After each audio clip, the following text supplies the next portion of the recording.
Buradan bu videonu görən hər kəsə səslənirəm.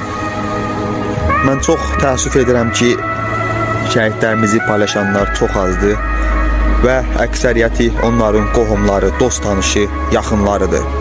Amma zəfər çalınanda, atəşkəs elan olunanda minlərlə insan çıxmışdı küçəyə, qışqırırdı, qələbə bizimdir deyə.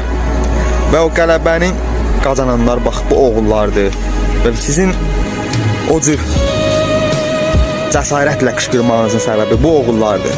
Əgər biz bunları paylaşmasaq, tanıtmasaq, heç bir ölkə və heç bir ölkənin vətəndaşları paylaşası deyil.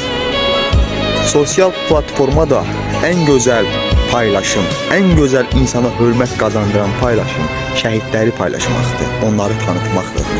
İnanın mənə.